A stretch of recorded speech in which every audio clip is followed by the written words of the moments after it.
नमस्कार दोस्तों, आप सभी का हृदय की गहराइयों से हार्दिक अभिनंदन और स्वागत करता हूं मैं हमारे YouTube चैनल मैक्स मैप में।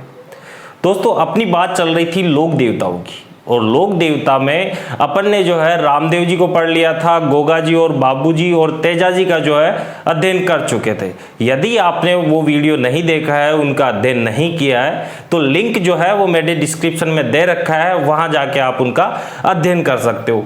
चलिए दोस्तों, आज अपन आगे करते हैं उनको कंटिन्यू।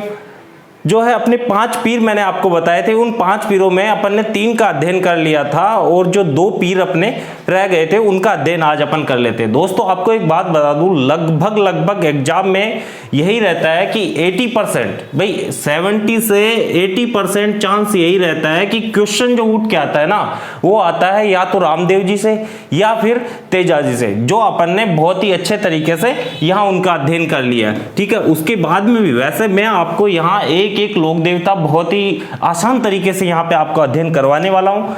आप बस बने रहिए और वीडियो को अंत तक देखिए।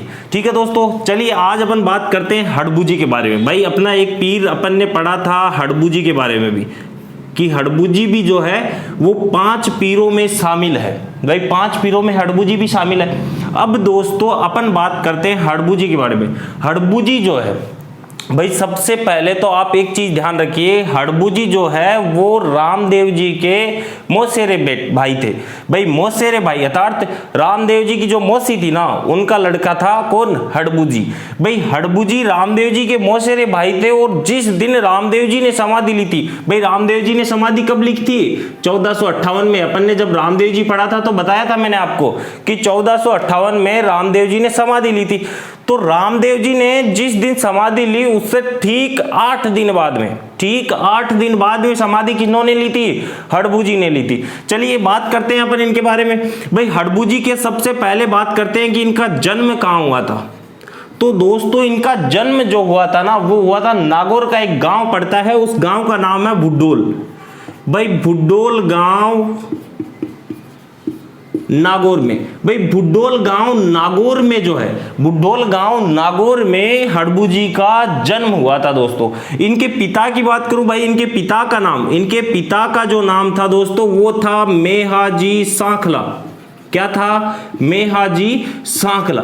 अब दोस्तों आपको एक बात बताऊं, भाई इसके अंदर जो हड़बू जी का जन्म तो आपको मैंने बताया कि भुड्डोल गांव नागौर में हुआ था, लेकिन हड़बू जी का जो पूजा स्थल है, अर्थात जहां पर हड़बू जी का मेला लगता है ना, जिस स्थान, वह स्थान जहां पे हड़बू जी का मंदिर बना हुआ है, या हड़बू जी का पूजा स्थल जिसे कहते हैं, जहां पे हड़बू जी की पूजा होती है, वो अलग स्थान है। वो कौन सा है? वो है बेंगटी गांव। बेंगटी गांव, और ये बेंगटी जो गांव है ये रहता है अपने फड़ौदी में। भाई फड़ौदी जोधपुर में, फड़ौदी जोधपुर में। अब अपन ने जो है 4 लोक देवता अब तक पढ़ लिया। ऐसा तो मेरे ख्याल से तो अभी तक चारों में अपन ने यही पढ़ा है कि जहां जिनका जन्म होता है उनका मुख्य मंदिर भी वहीं था। तो ऐसा क्यों? भाई इनका जन्म तो भुड्डोल गांव में हुआ था, लेकिन इनकी पूजा जो है मुख्य रूप से, इनका मेला भी यही बेंगटी गांव फड़ौदी जोधपुर में लगता है। तो ऐसा क्यों?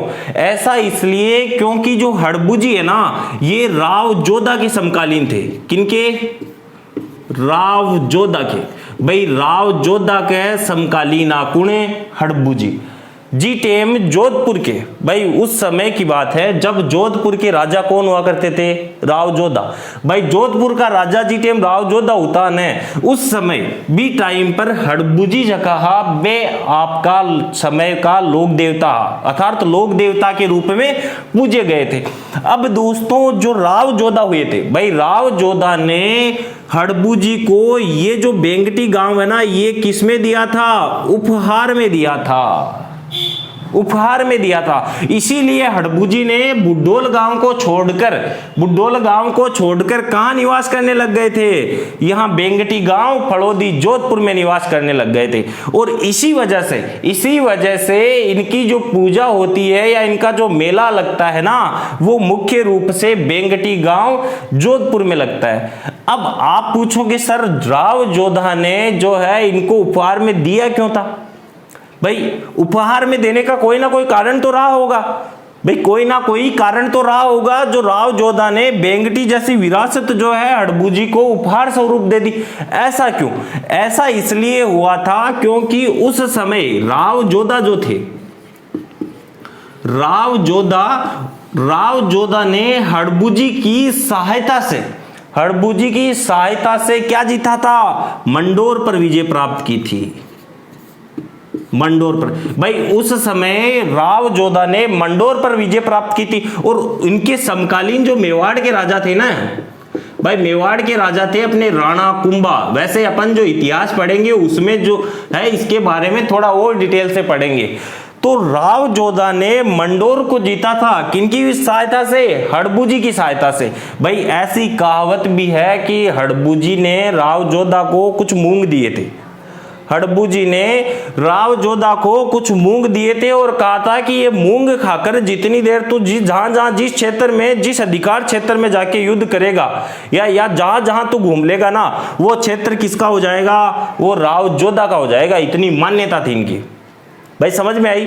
कुछ मूंग दिया, बे मूंग क्यों? मूंग देर क्यों? कि जहां ए मूंग खार जठा जठा युद्ध कर सी ने बठा बठा वो पूरा क्षेत्र थारो जैसी राव जोधा को ऐसा कहा गया था। और ऐसी मान्यता है हड़बू के बारे में। और हड़बू को दोस्तों आपको मैं एक बात बताऊं, हड़बू को शकुन शास्त्र के ज्ञाता कहा जाता है।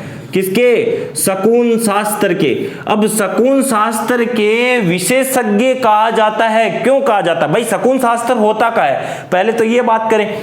शकुन शास्त्र जैसे नीति शास्त्र होता है, दर्शन शास्त्र होता है, वैसे ही होता है अपना शकुन शास्त्र। अब शकुन शास्त्र के अंदर दोस्तों मुख्य रूप से होता क्या है? शकुन शास्त्र ऐसा शास्त्र होता है जिसमें पहले से ही भविष्य के बारे में जो व्यक्ति आकलन कर सके ना, वो होता है अपना शकुन शास्त्र। भाई भविष्य के बारे में।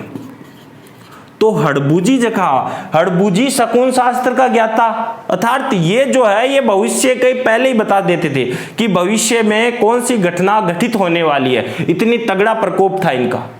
भाई इतने अच्छे लोग देवता हुए थे कि ये जो है ये पहले ही बता देते थे कि कौन सी घटना कब घटित होने वाली है। और इसीलिए इनको शकुन शास्त्र का ज्ञाता कहा जाता है। और दोस्तों तुम्हें मैं बताऊं, हड़बू जो है ना, हड़बू ने अपने पूरे जीवन काल में अपंग गायों के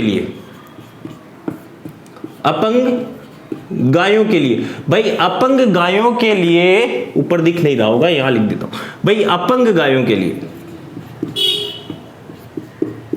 हड़बू ने अपंग गायों के लिए पूरे जीवन काल में, अपने पूरे जीवन काल में अपंग गायों के लिए चारा लेकर आते थे। और ये चारा जो है ये लेकर आते थे अपनी बैलगाड़ी से। भाई हड़बू जो है वो अपने पूरे जीवन में अपंग जो गायें थी उनके लिए अपनी बैलगाड़ी में चारा लेकर आते थे दोस्तों। समझ में आई बात?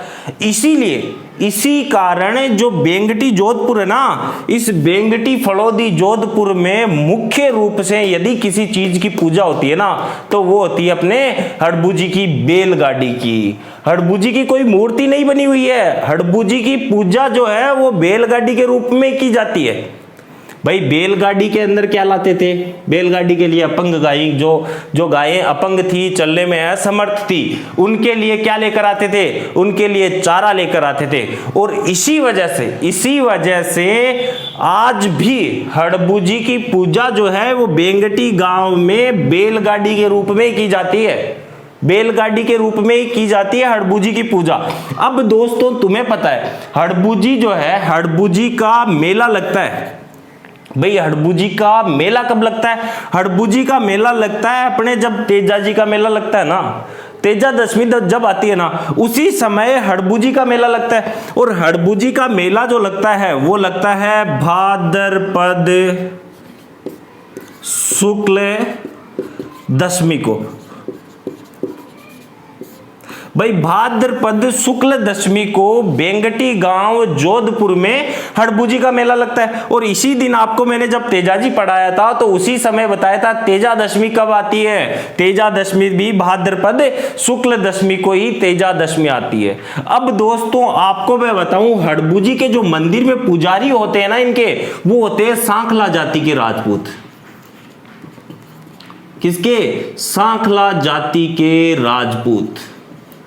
ये लो भाई, ये हो गई अपनी पूरी हड़बूजी के बारे में बात। भाई हड़बूजी बिल्कुल बहुत ही सिंपल से लोक देवता है, छोटे से लोक देवता है, बड़ी आराम से समझ सकते हो। भाई बुड्डोल गांव नागौर में इनका जन्म हुआ था। पिता का नाम मेहाजी सांकला था और जो है राव जोधा के समकालीन थे। राव जोधा ने इनकी सहायता से मंडोर पर विजय प्राप्त की थी, ठीक है। और राव जोधा ने इस विजय के उपलक्ष्य में इनको बेंगटी गांव जो है जोधपुर फड़ौदी में, वो इनको उपहार स्वरूप दिया था ये रियासत। और ये रियासत देने की वजह से ही इनका जो जन्म स्थान है ना, वो इनका पूजा स्थल नहीं है, क्योंकि ये जो हड़बूजी है ये यहां आकर बेंगटी गांव में आकर निवास करने लग गए थे।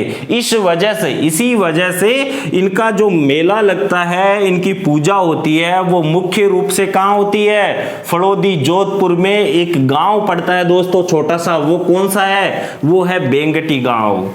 आशा करता हूं ये बहुत ही सिंपल सा था और आपको समझ में भी आया होगा। इसके बाद में अपन बात करते हैं अपने पांचवें पीर की। भाई पांचवें पीर कौन है? वो है अपने मेहाजी मांगलिया। मेहाजी मांगलिया। अब मेहाजी मांगलिया जो थे दोस्तों, भाई मेहाजी मांगलिया को भी अपन ने पंच पीरों में शामिल किया गया था। भाई 5 पीर जो मैंने आपको बताए थे उनमें एक जो है वो मेहाजी मांगलिया भी थे। अब मेहाजी मांगलिया के बारे में बात करें तो इनका जन्म जो था दोस्तों, इनका जन्म हुआ था अपने बाफिनी गांव। और ये जो बाफिनी गांव है ना दोस्तों, ये पड़ता है अपने जोधपुर में।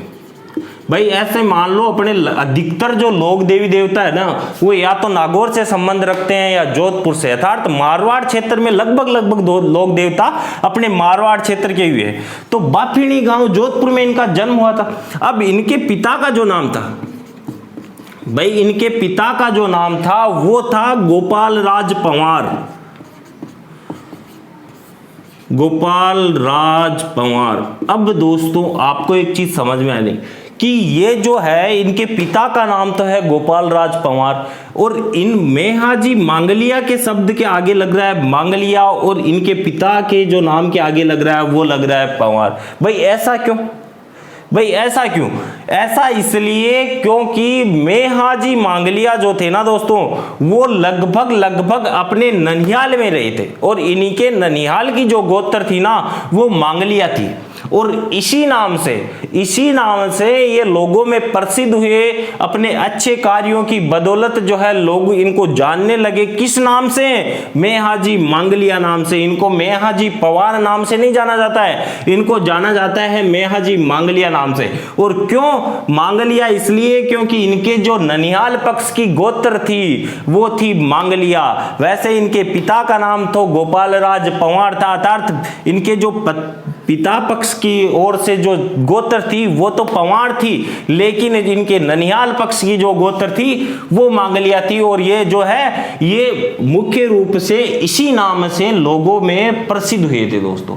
अब जो मेहाजी मांगलिया है ये भी अपने शकुन शास्त्र के ज्ञाता माने जाते हैं। शकुन शास्त्र के ज्ञाता। भाई शकुन शास्त्र के ज्ञाता माने जाते हैं। अब दोस्तों इनकी यदि मैं बात करूं सवारी की, अब इनकी सवारी जो थी, भाई सवारी जो थी इनकी सवारी थी, एक घोड़ा था और उस घोड़े का नाम था किरड काबड़ा। किरड काबरा।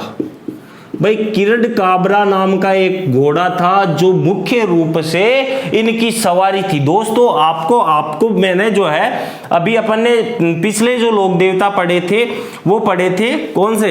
हड़बूजी। हड़बूजी की सवारी यदि आपसे कोई पूछ लेना तो हड़बूजी की सवारी थी सियार।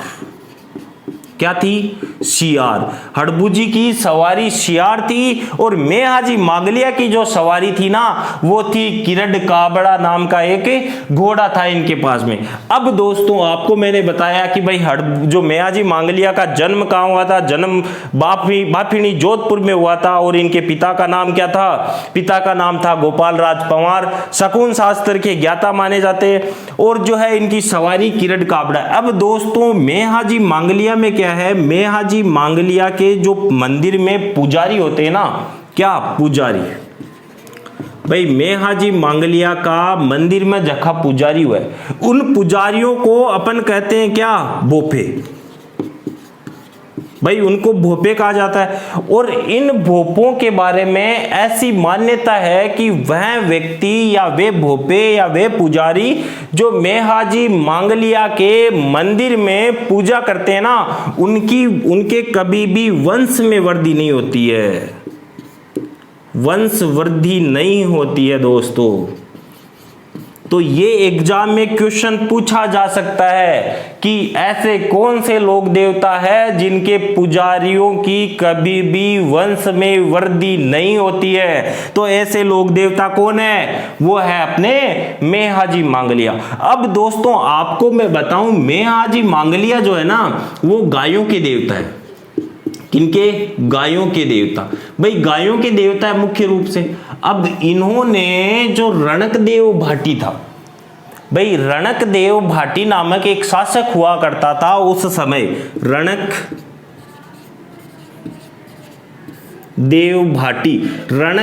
भाटी उस समय जोधपुर के छोटे से गांव का शासक हुआ था एक विरासत में। उस विरासत में रणकदेव भाटी ने एक गुजरी की गायों को बंदी बना लिया था। किसकी गायों को? गुजरी की गायों को। भाई गुजरी की गायों को रणकदेव भाटी ने बंदी बना लिया था। और गायों के देवता जो है मेहाजी मांगलिया इसलिए कहलाते हैं क्योंकि मेहाजी मांगलिया ने इस गुजरी की जो गायें थी वो रणकदेव भाटी से छुड़ाते वक्त अपने प्राणों को या अपन कह सकते हैं वीर गति को प्राप्त हुए थे दोस्तों। भाई रणकदेव भाटी से लड़ते समय ये मेहाजी मांगलिया जो है ये वीर गति को प्राप्त हुए थे। क्यों? क्योंकि ये उसके सामने जो है गायों को छुड़ाने के लिए गए थे। अब दोस्तों मेहाजी मांगलिया का जो मेला है, भाई मेले की यदि मैं बात करूं, मेहाजी मांगलिया का मेला जो है वो मेला लगता है दोस्तों इनका भाद्रपद कृष्ण अष्टमी को। भाद्रपद कृष्ण अष्टमी। और भाद्रपद कृष्ण अष्टमी को आप क्या कह सकते हो? भाद्रपद कृष्ण अष्टमी को आप जन्माष्टमी भी कह सकते हो। भाई मुख्य रूप से मेहाजी मांगलिया का जो मेला लगता है ना वो लगता है जन्माष्टमी के दिन। ठीक है दोस्तों, ये हो गई अपने मेहाजी मांगलिया के बारे में बात। इनके बारे में दोस्तों सबसे इंपॉर्टेंट बात, भाई सबसे इंपॉर्टेंट बात जो एग्जाम में पूछी जाती है ना वो ये पूछी जाती है कि ऐसे कौन से पीर है जो मुगल बादशाह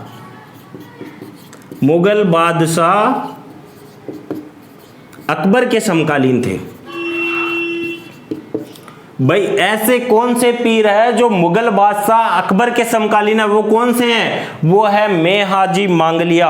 दोस्तों एग्जाम में काफी बार आया हुआ क्वेश्चन है कि अकबर जो मुगल बादशाह अकबर के समकालीन कौन सा पीर हुआ है? तो ये मेहाजी मांगलिया अपने 5 पीरों में भी शामिल है। और ये 5 पीरों में शामिल है इसी वजह से ये इनका क्वेश्चन बनता है एग्जाम में कि मुगल बादशाह अकबर के समकालीन कौन से पीर थे? तो वो थे अपने मेहाजी मांगलिया। ठीक है दोस्तों, आज अपन ने हड़बूजी और मेहाजी मांगलिया के बारे में अध्ययन किया है। यदि आपको इसमें से कोई डाउट लगे, कोई अच्छी मतलब जो है कोई चीज समझ में नहीं आई हो तो आप कमेंट बॉक्स में कमेंट करके मुझे बता सकते हो। और यदि वीडियो अच्छा लगे तो लाइक शेयर सब्सक्राइब जरूर करना। आज और अभी के लिए इतना ही, मिलते हैं नेक्स्ट वीडियो में। धन्यवाद दोस्तों।